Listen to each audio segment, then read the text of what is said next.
Hi ഞാൻ ദീപ. അപ്പോൾ നമ്മുടെ Q&A സീരീസിന്റെ അടുത്ത വീഡിയോ ആണ്. അപ്പോൾ ഇതിൽ ക്വസ്റ്റ്യൻ എങ്ങനെയാണെന്ന് വെച്ചാൽ how you deal with the societal pressure of the question ജോലിയൊന്നും ആയില്ലേ. ചോദിച്ചേക്കുന്ന എന്തുവാന്നേ, ജോലിയൊന്നും ആയില്ലേ എന്നുള്ളത് അല്ല, എനിക്ക് ജോലി ഉണ്ടായിരുന്നല്ലോ.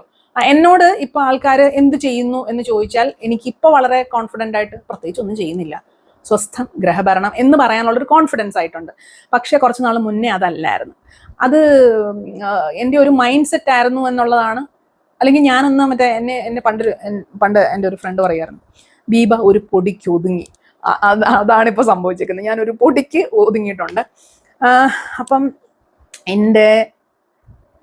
എന്നെ പഠിപ്പിച്ചേക്കുന്നത്, ഞാനൊരു കുഞ്ഞ് ആയിരുന്ന സമയത്ത് തന്നെ എൻ്റെ അമ്മ പഠിപ്പിച്ചേക്കുന്നത്, അമ്മയ്ക്ക് ജോലിയൊന്നും ഇല്ലായിരുന്നു. സോ നീ ഒരു ജോലി മേടിക്കണം, ജോലി മേടിച്ചില്ലെങ്കിൽ തീർന്ന്, മനസ്സിലായില്ലേ, നീ സ്വന്തമായിട്ട് ജോലിയുണ്ട്, പൈസ ഉണ്ടെങ്കിൽ കാര്യമുള്ളൂ മോളെ എന്ന് പറഞ്ഞ്, അല്ലെങ്കിൽ വെല്ലവൻ്റെ ഒക്കെ വീട്ടിൽ പോയിരുന്ന് വെല്ലവൻ്റെ വീട്ടിൽ പോയി പാത്രം കഴുകാം എന്ന് പറഞ്ഞ് തന്നെയാണ് എന്നെയും വളർത്തിയേക്കുന്നത്. നമ്മുടെ കാലഘട്ടത്തിലെ ഒരുവിധപ്പെട്ട അമ്മമാർ വളർത്തിയിരുന്ന അതേ രീതിയിലാണ് എൻ്റെ അമ്മ വളർത്തിയേക്കുന്നത്. അപ്പം അതിൻ്റെ കൂടെ ആഡ് ചെയ്യാനുള്ള, ഞാനിപ്പോൾ എൻ്റെ മക്കളെ വളർത്തുന്നത് വെല്ലവൻ്റെ വീട്ടിൽ പോയി അടുക്കള ജോലി ചെയ്യാനല്ല.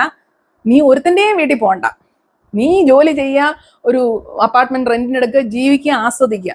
നിനക്ക് വല്ലവനെയൊക്കെ ഇഷ്ടപ്പെടുവാണെ നോക്കി വേണമെങ്കിൽ ആലോചിച്ചിട്ട് കല്യാണം കഴിക്കുക. ഞാൻ കല്യാണം കഴിക്കുക ഒരിക്കലും പറയത്തില്ല. നിന്റെ മറ്റേ കുഞ്ഞിക്കാല് കണ്ടിട്ട് എനിക്ക് കണ്ണടക്കേണ്ട ഒരാവശ്യമില്ല എന്നാണ് ഞാൻ പറയുന്നത്. അത് ആ ഒരു തലമുറയുടെ ഒരു വ്യത്യാസം. എൻ്റെ അമ്മ പറഞ്ഞത് ജോലി ഉണ്ടെങ്കിൽ നീ വല്ലവൻ്റെ അടുക്കളയിൽ പോയി പാത്രം കഴുകണ്ട എന്നുള്ളതാണ്. പക്ഷെ ഞാൻ എൻ്റെ മക്കളോട് പറയുന്നത്, നീ കല്യാണമേ കഴിക്കണ്ട, നിനക്ക് വേണേ മതി, അല്ലെ പിന്നെ ലിവിങ് ടൂതറോ അങ്ങനെ എന്തെങ്കിലുമൊക്കെ പൊക്കോ, ആവശ്യമില്ലാത്ത തലവേന എടുത്ത് തല വെക്കരുത്, മക്കളൊക്കെ വേണമെങ്കിൽ ആലോചിച്ച് മാത്രം എന്നാ ഞാൻ പറയുന്നത്. ഞാൻ ചുമ്മാ പറയുന്നതല്ല, ഞാൻ എൻ്റെ മക്കളോട് പറയുന്ന കാര്യമാണ്. അപ്പം അത് ആ ഒരു തലമുറയുടെ ഒരു വ്യത്യാസം. അപ്പോൾ ബാക്ക് ടു പറഞ്ഞുതരാം. അപ്പം ജോലിയൊക്കെ വേണം എന്ന് നിർബന്ധം പിടിച്ചൊരു അമ്മയാണ്. അതുകൊണ്ട് തന്നെ ഞങ്ങൾ അമ്മയുടെ 3 മക്കൾക്കും ജോലിയായി. പിന്നെ എൻ്റെ കയ്യിലിരിപ്പുണ്ടും അല്ലാതെയും ഒക്കെ എൻ്റെ ജോലി പോയി. ഒരു 10 വർഷം കഴിഞ്ഞപ്പോൾ ജോലി പോയി. അപ്പം ഞാൻ കല്യാണമൊക്കെ കഴിഞ്ഞ് നമ്മൾ ആ ഒരു ഇതിലാണ് നിൽക്കുന്നത്. അതായത് ആരുടെയും അപ്പം അമ്മ തന്ന വാല്യൂ കൂടാണ്ട് എൻ്റെ അപ്പൻ്റെ സൈഡിൽ നിന്നും ഒക്കെ ഉള്ള ഒരു വാല്യൂ സിസ്റ്റം ഉണ്ട്. നമ്മൾ ആരുടെയും അടുത്ത് കൈ നീട്ടാനൊന്നും പോത്തൊന്നുമില്ല. നമുക്ക് നമ്മുടെ സ്വന്തം പൈസ, അപ്പം നമ്മൾ ആദ്യമേ പൈസ ഉണ്ടാക്കുന്നത് കൊണ്ട് തന്നെ, ഏൺ ചെയ്യുന്നതുകൊണ്ട് തന്നെ ഹസ്ബൻഡിനോട് ചോദിക്കില്ല. ആ ഒരു വൃത്തികെട്ട സ്വഭാവം എനിക്ക് ഇപ്പോഴും ഉണ്ട്. അത് ഭയങ്കര പ്രഷറാണ്, ഭയങ്കര ഒരു സ്ട്രെസ്സാണ്. നമുക്ക് പൈസ ഇല്ലാണ്ടായി പോയാൽ ഞാൻ എങ്ങനെ സർവൈവ് ചെയ്യും. എനിക്കിപ്പോഴും എന്തെങ്കിലും ഒരു ആവശ്യം വന്നാൽ എനിക്ക് എൻ്റെ ഹസ്ബൻഡിനോട് ചോദിക്കാം, എൻ്റെ അനിയത്തിയോടോ അനിയനോടോ ചോദിക്കാം. ഓപ്ഷൻസ് ഉണ്ട്, പക്ഷെ ഞാൻ ചോദിക്കൂല. കാരണം എന്നെ ട്രെയിൻ ചെയ്യിച്ചേക്കുന്നത് അങ്ങനെയാണ്. അപ്പം അങ്ങനെ ട്രെയിൻ ചെയ്യിച്ചേക്കുന്നതിൻ്റെ ഒരു നെഗറ്റീവ് വശം മനസ്സിലാക്കുന്നത് ഇപ്പോഴാണ്. അപ്പം ഞാൻ എൻ്റെ വെർത്ത് അറ്റാച്ച് ചെയ്തിരുന്നത് ഞാൻ ഏൺ ചെയ്യുന്നുണ്ട്, എനിക്കൊരു ജോലി ഉണ്ട് എന്നുള്ളതാണ്. അതുകൊണ്ട് തന്നെ ഈ ഒരു 10-12 വർഷം കഴിഞ്ഞ് ജോലി പെട്ടെന്ന് പോയപ്പോൾ, കാരണം ഞാൻ അതിനെപ്പറ്റി ആലോചിക്കുന്നില്ല. ഞാനൊരു ജോലിക്ക് കയറി, എൻ്റെ കസിൻ്റെ കമ്പനി ജോലിക്ക് കയറി, വലിയ കുഴപ്പമില്ലാതെ അവർ പറയുന്ന കാര്യങ്ങളൊക്കെ ചെയ്യുന്നുണ്ട്. എനിക്ക് അത്യാവശ്യം അപ്രൈസൽസും ഒക്കെ കിട്ടുന്നുണ്ട്, പൊസിഷൻസ് മാറുന്നുണ്ട്, സീനിയർ പൊസിഷൻ ആവുന്നുണ്ട്. അപ്പം ഞാൻ അത്യാവശ്യം നന്നായിട്ട് ജോലി ചെയ്യുന്നുണ്ടെന്നുള്ള പരക്കെ ഒരു ഇതുകൊണ്ട് സോ അങ്ങനെ അങ്ങ് പോകാം എന്നുള്ള മട്ടിലിരുന്നപ്പോഴാണ് പെട്ടെന്ന് ജോലി പോകുന്നത്. പിന്നീട് എനിക്ക് സർവൈവ് ചെയ്യാൻ പറ്റാണ്ട് ഞാൻ അവിടെ നിന്ന് പുറന്തള്ളപ്പെടുന്നു. IT ഫീൽഡ് എന്ന് പറയുന്ന സംഭവത്തിൽ നിന്ന് പുറത്ത് പോകുന്നത്. അപ്പം അത് കഴിഞ്ഞ് എങ്ങനെയെങ്കിലും എന്തെങ്കിലും ചെയ്യുന്നു എന്ന് എനിക്ക് കാണിച്ചില്ലെങ്കിൽ ഞാനൊരു വേർത്ത്ലെസ് മെറ്റീരിയൽ ആണ് എന്ന് മനസ്സിലുള്ളതുകൊണ്ടാണ് ഞാൻ അടുത്തടുത്ത വള്ളിക്കെട്ട് കേസെല്ലാം പിടിച്ചത്. ഒരു ബിസിനസ്സിൽ പോയി ചാടിയത്. പിന്നെ എനിക്ക് തോന്നുന്നത് എനിക്ക് ഇഷ്ടമാണ് കുറേ കാര്യങ്ങൾ എക്സ്പ്ലോർ ചെയ്യാനും കാര്യങ്ങൾ പഠിക്കാനും ഒക്കെ ഇഷ്ടമായിരുന്നു. അങ്ങനെ ആയിരിക്കാം കുറേയധികം കാര്യങ്ങൾ ചെയ്ത് അവസാനം ഒരു ബേൺ ഔട്ട് പൊസിഷനിലെത്തി. കാരണം ഒന്നിൽ പോലും ഉറച്ചു നിൽക്കാതെ, അതായത് എന്തെങ്കിലും ചെയ്തുകൊണ്ടിരിക്കണം എന്നുള്ളത് കൊണ്ട് ഒരെണ്ണം ഫെയിൽ ആകുമ്പോൾ അടുത്തയിലേക്ക് പോകും. എന്നാൽ അവിടെ എന്തുകൊണ്ട് ഫെയിലായി, അവിടെ എന്തായിരുന്നു എനിക്ക് പ്രശ്നം ഉണ്ടായിരുന്നത്, എന്താണ് എൻ്റെ ഫ്ലോസ്, അതെന്താണ് നമുക്ക് ശരിയാക്കാനുള്ളത്, എനിക്ക് ഇല്ലാത്ത ക്വാളിറ്റി എന്താണ്, അപ്പൊ ആ ക്വാളിറ്റിയിൽ എന്തെങ്കിലും ഇമ്പ്രൂവ്മെന്റ് കൊണ്ടുവരുത്തണോ, അതൊന്നും നമ്മൾ നോക്കാണ്ട് അവിടുന്ന് എസ്കേപ്പ് ചെയ്ത് അടുത്തത്, അങ്ങനെ അടുത്തടുത്ത ജോലികൾ നോക്കി ഒരു പോയിന്റ് എത്തിക്കഴിഞ്ഞപ്പോഴത്തേക്കും ഞാൻ തളർന്നു. പിന്നെ എനിക്ക് ജോലി ഇല്ല എന്ന് പറയുമ്പം, എനിക്കൊന്ന് ഫസ്റ്റ് ജോലി പോയ സമയത്ത് എനിക്ക് ആൾക്കാരോട് ഫേസ് ചെയ്യാൻ ഭയങ്കര ബുദ്ധിമുട്ടായിരുന്നു. ഞാൻ പള്ളി പോകുന്ന ഒഴിവാക്കി, കുടുംബ കൂട്ടായ്മ മീറ്റിങ്ങിനൊന്നും ഞാൻ പോകത്തില്ല. കാരണം അവര് ഇപ്പൊ എന്ത് ചെയ്യുന്നു, വളരെ കാഷ്വലായിട്ട് ആരെങ്കിലും ഈ ജോലി പോയെന്നും അറിയാതെ വളരെ കാഷ്വലായിട്ട് ഇപ്പൊ എന്ത് ചെയ്യുന്നു എന്ന് ചോദിച്ചു കഴിഞ്ഞാൽ, അയ്യോ എൻ്റെ മനസ്സിൽ കൂടെ ഇങ്ങനെ ഉരുണ്ട് കയറും, അയ്യോ ഇവരൊക്കെ അറിഞ്ഞു ജോലി പോയെന്ന്, എന്നെ കൊണ്ട് ഒന്നിനും കൊള്ളത്തില്ല, എനിക്ക് ഒട്ടും വാല്യൂ ഇല്ല എന്നൊരു ഫീലിംഗ് ആയിരുന്നു. അപ്പൊ അതിന് വേണ്ടിയിട്ട് കണ്ടുപിടിച്ചാണ് പെട്ടെന്ന് ഞാൻ ഒരു ബൊട്ടിക് സ്റ്റാർട്ട് ചെയ്തത്. അപ്പൊ അതെനിക്കൊരു ബൊട്ടിക് ഉണ്ട്, അതിനകത്തുനിന്നൊരു ഒരു ഉണ്ടയും കിട്ടുന്നില്ലെങ്കിലും എനിക്കൊരു ബൊട്ടിക്കുണ്ട് എന്നെനിക്ക് പറയാമല്ലോ. അങ്ങനെയാണ് അത് മുന്നോട്ട് പോയത്. കുറെ നാൾ കഴിഞ്ഞപ്പോൾ അതിലും നമുക്ക് ഇതൊന്നും ശരിയല്ല, പക്ഷെ പിന്നീട് എനിക്ക് തോന്നുന്നു ഞാൻ യൂട്യൂബിൽ കൂടെ തന്നെ ഒത്തിരി അധികം ആൾക്കാരായിട്ട് സംസാരിക്കാൻ തുടങ്ങി കഴിഞ്ഞപ്പോഴാണ് എനിക്ക് മനസ്സിലായത് ഈ ഒരു പ്രശ്നമുള്ള ഒത്തിരി ആൾക്കാരുണ്ട്. അപ്പം ശരിക്കും ആ ഒരു ചിന്ത വരുന്നത് നമ്മളെ പഠിപ്പിച്ചേക്കുന്ന ഒരു ഇത് വെച്ചിട്ടാണ്. നമുക്ക് വാല്യൂ ഇല്ല നമ്മൾ കരുതുന്നത്, അല്ലെങ്കിൽ നമ്മുടെ ജോലി ഇല്ലെങ്കിൽ നിങ്ങൾക്ക് വാല്യൂ ഇല്ല. മനസ്സിലായില്ലേ? അതിപ്പം പൊതുവെ എല്ലാ സമൂഹത്തിലും ഉള്ള കാര്യം തന്നെ. ഇപ്പൊ ഞാനും ഇപ്പൊ ജോലി ഇല്ലാത്ത ഒരാളെ കാണുമ്പോൾ അവർക്ക് വലിയ വാല്യൂ കൊടുക്കണ്ട എന്ന് വിചാരിക്കുന്ന ഒരു സമൂഹമാണ്. എന്താ വെച്ചാൽ ഞാൻ അങ്ങനെ വാല്യൂ ഇല്ല എന്ന് കൊടുക്കുന്നല്ല പറഞ്ഞത്. നമ്മൾ ഇതേപോലുള്ള ഒത്തിരി ആൾക്കാരോട് സംസാരിക്കാൻ തുടങ്ങി കഴിഞ്ഞപ്പോഴാണ് ഞാൻ ഇങ്ങനെ തിരിച്ചു ചിന്തിക്കാൻ തുടങ്ങുന്നത്, എന്തുകൊണ്ടാണ് നമുക്ക് വാല്യൂ ഇല്ല എന്ന് തോന്നുന്നത്? നമ്മൾ എന്തോരം കാര്യങ്ങൾ അല്ലാണ്ട് ചെയ്യും. നമ്മളൊരു മനുഷ്യജീവിയാണ്. നമ്മൾ നമ്മുടേതായ കോൺട്രിബ്യൂഷൻ നമ്മുടെ വീട്ടിലായാലും നമ്മൾ എവിടെ നിൽക്കുന്നോ അവിടെ നമ്മൾ ആ ഒരു കോൺട്രിബ്യൂഷൻ നമ്മൾ നടത്തുന്നുണ്ടില്ലേ? ജോലിയില്ല, ഏൺ ചെയ്യുന്നില്ല എന്നത് കൊണ്ട് നമ്മളിപ്പോൾ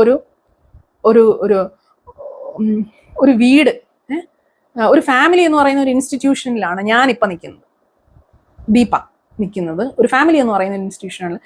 അതിൽ എനിക്കൊരു കോൺട്രിബ്യൂഷൻ ഉണ്ട്. അതെനിക്കിപ്പോൾ ഞാൻ ഒന്നും അങ്ങോട്ട് പ്രൊവൈഡ് ചെയ്യുന്നില്ല, ഒരു ഏർണിംഗ് എന്ന് പറയുന്ന സാധനത്തിൽ പ്രൊവൈഡ് ചെയ്യുന്നില്ല പോലും എന്തോരം കാര്യം ഞാൻ വേറെ ചെയ്യുന്നുണ്ട്, അതൊന്നും ആരും കാണുന്നില്ലേ? ഇങ്ങനൊരു ചിന്ത എനിക്ക് ഉണ്ടാവാൻ തുടങ്ങിയതും സെയിം വേ ഞാൻ ബാക്കിയുള്ളവരെയും കാണാൻ തുടങ്ങി. അതായത് ഇപ്പം നമ്മുടെ ഗെറ്റ് ടുഗദേഴ്സിന് അല്ലെങ്കിൽ അല്ലാണ്ടുള്ള എൻ്റെ സിമിലർ ഏജിലുള്ള ആൾക്കാരുമായിട്ടൊക്കെ സംസാരിക്കാൻ തുടങ്ങുമ്പോഴാണ്, അവരുടെ വിഷമങ്ങളും ഒക്കെ കേൾക്കാൻ തുടങ്ങിയപ്പോഴാണ് ഞാൻ പയ്യെ എൻ്റെ ചിന്തയാണെങ്കിലും തിരിയാൻ തുടങ്ങിയത്. എന്തുകൊണ്ടാണ് അങ്ങനെ ചിന്തിക്കുന്നത്? അങ്ങനെ ഒരു സൊസൈറ്റിയുടെ പ്രഷർ ഉള്ളതുകൊണ്ടാണ് നമുക്ക് ജോലി ഒന്നും ആയില്ലേ.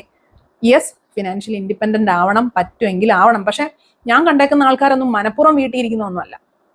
അങ്ങനെ മനഃപൂർവ്വം വീട്ടിലിരിക്കുന്നതല്ല. കുറേ ആൾക്കാർക്ക് കുറേ അധികം പ്രശ്നങ്ങൾ ഉള്ളതുകൊണ്ടാണ് അവർക്ക് ജോലിക്ക് പോകാൻ പറ്റാത്തത്. അല്ലെങ്കിൽ ജോലിക്ക് ഏതെങ്കിലും ഒരു ആളെ കാണിച്ചുതരാം, ചുമ്മാ എങ്കിലും ട്രൈ ചെയ്യാത്ത ആൾക്കാരുണ്ടോ? ഇല്ല. അല്ലെങ്കിൽ അത്രയ്ക്ക് കഴിവില്ലാത്ത, കാരണം നമ്മളൊരു സ്കൂളിൽ പഠിക്കുവാന്നേ തന്നെ ഒരു ക്ലാസ്സിൽ ഫുൾ ഡേ പഠിച്ചാലും തലേ കയറാത്ത ആൾക്കാരുണ്ട്. അങ്ങനെയുള്ള ആൾക്കാരും ഉണ്ട്.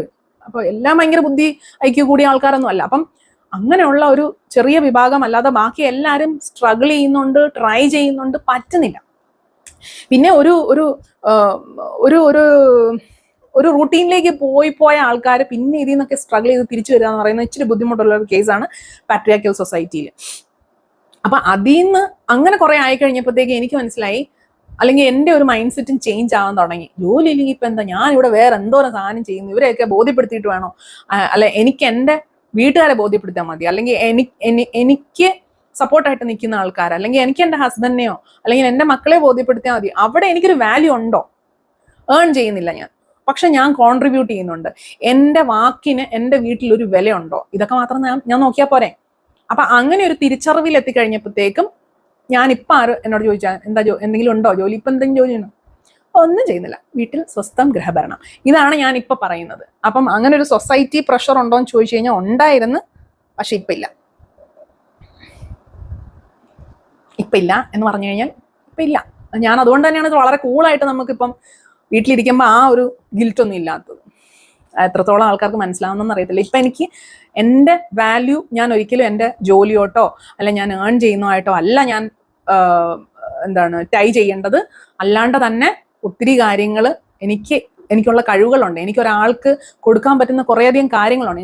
ഞാൻ എൻ്റെ മക്കളെ വളർത്തിയ ഒരു രീതിയുണ്ട്. അതിപ്പോൾ ഞാൻ വളർത്തിയോണ്ട് അവരങ്ങോട്ട് ഭയങ്കര മഹാത്മാഗാന്ധി ആവുമെന്നൊന്നും അല്ല പറയുന്നത്. എങ്കിൽ പോലും അവർക്ക് അവരുടെ ഇമോഷണൽ കാര്യങ്ങൾ ഡീൽ ചെയ്യാൻ പറ്റണം, അല്ലെങ്കിൽ അവർക്കൊരു വാല്യൂ ഉണ്ടാവണം, അല്ലെങ്കിൽ അവർ ഇന്ന ഒരു സിറ്റുവേഷനിൽ ഇങ്ങനെ ഡീൽ ചെയ്യാൻ പാകത്തിന് അവർക്കൊരു സപ്പോർട്ട്.